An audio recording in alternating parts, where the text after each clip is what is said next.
Hello friends, ಎಲ್ಲರಿಗೂ ನನ್ನ ನಮಸ್ಕಾರಗಳು. ಆರ್ಯವೈಶ್ಯ ಕುಕಿಂಗ್ ಚಾನಲ್ಗೆ ಸ್ವಾಗತ ಸುಸ್ವಾಗತ.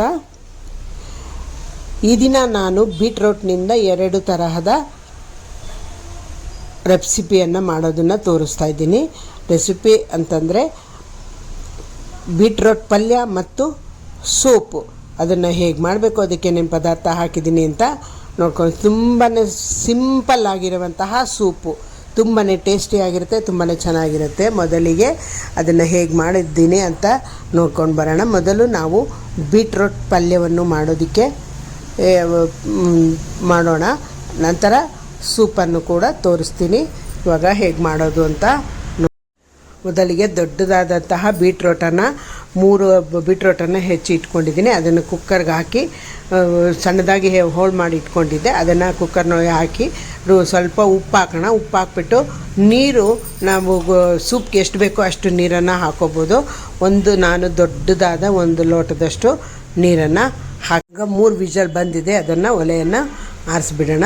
ಒಲೆ ಆರಿಸಿದ್ದಾದಮೇಲೆ ಇವಾಗ ಅದು ತಣ್ಣಗಾದ್ಮೇಲೆ ತೆಗೆದುಬಿಟ್ಟು ಇವಾಗ ಈ ಕುಕ್ಕರ್ನಲ್ಲಿ ಬೇಯಿಸಿ ಇಟ್ಕೊಂಡಿರುವಂತಹ ಬೀಟ್ರೋಟು ಮತ್ತು ನೀರನ್ನು ಬೇರ್ಪಡಿಸ್ಕೋಬೇಕು. ಈ ನೀರನ್ನೆಲ್ಲ ಒಂದು ಬಟ್ಲಿಗೆ ಹಾಕ್ತಾಯಿದ್ದೀನಿ. ಇವಾಗ ಈ ನೀರನ್ನು ಕುಡಿಯೋದ್ರಿಂದ ತುಂಬಾ ಚೆನ್ನಾಗಿರುತ್ತೆ, ಟೇಸ್ಟಿಯಾಗುತ್ತೆ. ಉಪ್ಪು ಹಾಕಿರೋದ್ರಿಂದ ಇನ್ನೂ ಚೆನ್ನಾಗಿರುತ್ತೆ. ನಾನು ಇನ್ನೇನೂ ಹಾಕಿಲ್ಲ. ಇವಾಗ ಬೀಟ್ರೂಟ್ ಪಲ್ಯವನ್ನು ಮಾಡೋಣ. ಬೀಟ್ರೂಟ್ ಪಲ್ಯ ಮಾಡೋದಕ್ಕೆ 2 ಟೀ ಸ್ಪೂನ್ನಷ್ಟು ಎಣ್ಣೆಯನ್ನು ಒಲೆ ಮೇಲೆ ಬಾಣಲಿ ಇಟ್ಟು 2 ಟೀ ಸ್ಪೂನ್ನಷ್ಟು ಎಣ್ಣೆಯನ್ನು ಹಾಕಿದ್ದೀನಿ. ನಂತರ ಎಣ್ಣೆ ಕಾದ ನಂತರ ಸಾಸಿವೆ ಕಾಳು ಹಾಕ್ತಾಯಿದ್ದೀನಿ. ಸಾಸಿವೆ ಕಾಳು ಹಾಕಿಬಿಟ್ಟು ನಂತರ ಸ್ವಲ್ಪ ಜೀರಿಗೆಯನ್ನು ಹಾಕೋಣ. ಸಾಸಿವೆ ಕಾಳು ಪಟ್ಪಟ ಅಂತ ಸಿಡ್ದಿದ್ದು ಆಮೇಲೆ ಜೀರಿಗೆಯನ್ನು ಹಾಕಿಬಿಟ್ಟು ಮತ್ತು ಕಡಲೆಬೇಳೆಯನ್ನು ಹಾಕ್ತಾಯಿದ್ದೀನಿ. ಕಡಲೆಬೇಳೆ 1 ಟೀ ಸ್ಪೂನ್ನಷ್ಟು ಕಡಲೆಬೇಳೆಯನ್ನು ಹಾಕೋಣ. ನಂತರ ಒಣಮೆಣಸಿನ್ಕಾಯಿ ಮತ್ತು ಕರಿಬೇವಿನ ಸೊಪ್ಪು, ಒಣಮೆಣಸಿನ್ಕಾಯಿ 1-2 ಒಣಮೆಣಸಿನ್ಕಾಯನ್ನು ಹಾಕಿ ಬಿಡಿಸಿ ಇಟ್ಕೊಂಡಿದ್ದೆ. ಅದನ್ನು ಕೂಡ ಹಾಕ್ಬಿಟ್ಟು ಒಂದು ಸ್ವಲ್ಪ ಫ್ರೈ ಮಾಡ್ಕೊಳ್ಳೋಣ. ಕಡಲೆಬೇಳೆ ಸ್ವಲ್ಪ ಕೆಂಪಗಾಗೋವರೆಗೂ ಫ್ರೈ ಮಾಡ್ಕೊಂಡ್ಬಿಟ್ಟಿದ್ದಾದಮೇಲೆ ಈ ಇಟ್ಕೊಂಡಿರುವಂತಹ ಬೀಟ್ರೋಟನ್ನು ಕೂಡ ಅದರೊಳಗೆ ಹಾಕ್ತಾಯಿದ್ದೀನಿ. ಇವಾಗ ಬೀಟ್ರೋಟನ್ನು ಹಾಕ್ಬಿಟ್ಟು ಚೆನ್ನಾಗಿ ಮಿಕ್ಸ್ ಮಾಡ್ಕೊಳ್ಳೋಣ. ಅದು ಚೆನ್ನಾಗಿ ಬಿಸಿ ಆಗೋವರೆಗೂ ಮಿಕ್ಸ್ ಮಾಡ್ಕೊಳ್ಳೋಣ. ಆವಾಗಲೇ ಒಂದು ಸ್ವಲ್ಪ ಉಪ್ಪನ್ನು ಹಾಕಿ ಬೇಯಿಸಿ ಇಟ್ಕೊಂಡು ನೀರನ್ನು ಬಗ್ಗಿಸ್ದೆ. ಇವಾಗ ಇನ್ನೊಂದು ಸ್ವಲ್ಪ ಉಪ್ಪನ್ನು ಹಾಕೋಣ. ಮಿಕ್ಸ್ ಮಾಡ್ಕೊಂಡಿದ್ದಾದಮೇಲೆ ಒಂದು ಸ್ವಲ್ಪ ಉಪ್ಪು ಕಡಿಮೆ ಅನ್ನಿಸಿದ್ರೆ ಉಪ್ಪನ್ನು ಹಾಕಬೇಕಾಗುತ್ತೆ.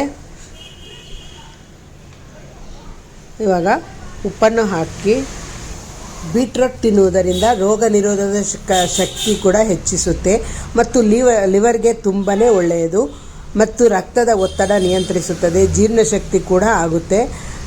ಮೆದುಳಿಗೆ ಕೂಡ ತುಂಬಾ ಒಳ್ಳೆಯದಾಗಿರುವಂತಹ ಆಹಾರ. ಇವಾಗ ಈ ಬೀಟ್ರೂಟ್ ಪಲ್ಯವನ್ನು ಚಪಾತಿಗೆ ನಂಚ್ಕೊಳ್ಳೋದಕ್ಕೆ ತುಂಬಾ ಚೆನ್ನಾಗಿರುತ್ತೆ. ಬೀಟ್ರೂಟ್ ಪಲ್ಯ ಚಪಾತಿ ಮತ್ತು ಅನ್ನಕ್ಕೆ ಕೂಡ ತುಂಬಾ ಚೆನ್ನಾಗಿರುತ್ತೆ. ಇವಾಗ ಇದು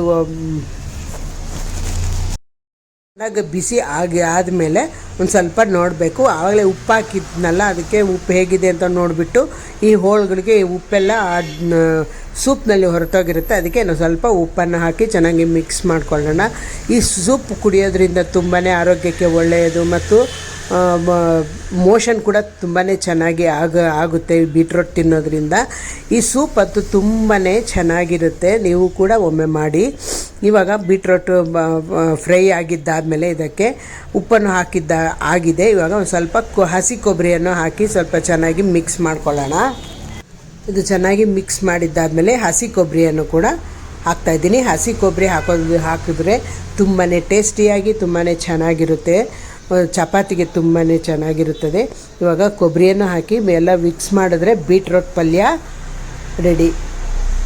ಈ ಬೀಟ್ರೂಟ್ ಪಲ್ಯ ಮತ್ತು ಸೂಪು 2 ರೆಡಿ. ಈ ವಿಡಿಯೋ ನಿಮಗೆ ಇಷ್ಟ ಆದಲ್ಲಿ ಲೈಕ್ ಮಾಡಿ, ಶೇರ್ ಮಾಡಿ, ಕಮೆಂಟ್ ಮಾಡಿ ಮತ್ತು ನನ್ನ ಈ ಹೊಸ ಚಾನಲ್ಗೆ ಹೆಲ್ಪ್ ಮಾಡಿ. ಮೊದಲು ಇಂದುಮತಿ ಕುಕ್ಕಿಂಗ್ ಚಾನಲ್ ಅಂತ ಇತ್ತು, ಅದು ಇವಾಗ ಆ ಚಾನಲ್ ಇಲ್ಲ. ಆ ಚಾನಲ್ ಇಲ್ದಲ್ಲೇ ಇರೋದ್ರಿಂದ ಆರ್ಯವೈಶ್ಯ ಕುಕ್ಕಿಂಗ್ ಚಾನಲ್ ಅಂತ ಹೆಸರಿಟ್ಟು ಇನ್ನೊಂದು ಚಾನಲನ್ನು ಓಪನ್ ಮಾಡಿರೋದ್ರಿಂದ ನೀವು ಈ ಚಾನಲನ್ನು ಸಬ್ಸ್ಕ್ರೈಬ್ ಮಾಡ್ಕೊಳ್ಳಿ. ಈ ಸಬ್ಸ್ಕ್ರೈಬ್ ಮಾಡ್ಕೊಳ್ಳೋದ್ರಿಂದ ನಿಮಗೆ ನೋಟಿಫಿಕೇಷನ್ ಬರುತ್ತೆ. ನಾನು ಮಾಡೋ ಎಲ್ಲ ಅಡುಗೆಗಳು ಕೂಡ ನಿಮಗೆ ಸಿಗುತ್ತೆ.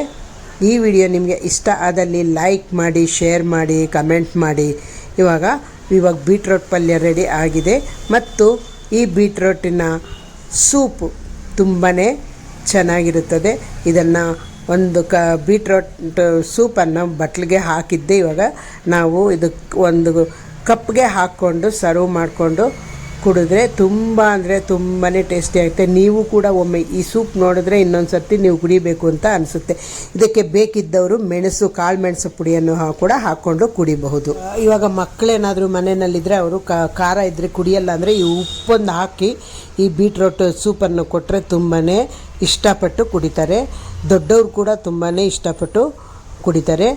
ಸ್ವಲ್ಪ ನೀವು ಕಾಳು ಮೆಣಸಿನ ಪುಡಿ ಹಾಕ್ಕೊಂಡು ಕುಡೀರಿ. ನಾನು ಕಾಳು ಮೆಣಸಿನ ಪುಡಿ ಏನನ್ನೂ ಹಾಕಿಲ್ಲ, ಉಪ್ಪು ಮಾತ್ರ ಹಾಕಿದ್ದೀನಿ. ನನಗೆ ಇದೇ ತರಹ ಇಷ್ಟ ಆಯಿತು, ಅದಕ್ಕೆ ಇದೇ ತರಹ ಮಾಡಿದ್ದೀನಿ. ನೀವು ಒಮ್ಮೆ ಮಾಡಿ ಈ ಸೂಪನ್ನು ಮಾಡಿ ಯಾವ ಥರ ಇದೆ, ಹೇಗಿದೆ ಅಂತ ಹೇಳಿ ನನ್ನ ಚಾನಲ್ಗೆ ಸಬ್ಸ್ಕ್ರೈಬ್ ಮಾಡಿ ಮತ್ತು ಹೆಲ್ಪ್ ಮಾಡಿ ಅಂತ ಕೇಳ್ಕೊಳ್ತಾ ಇದ್ದೀನಿ.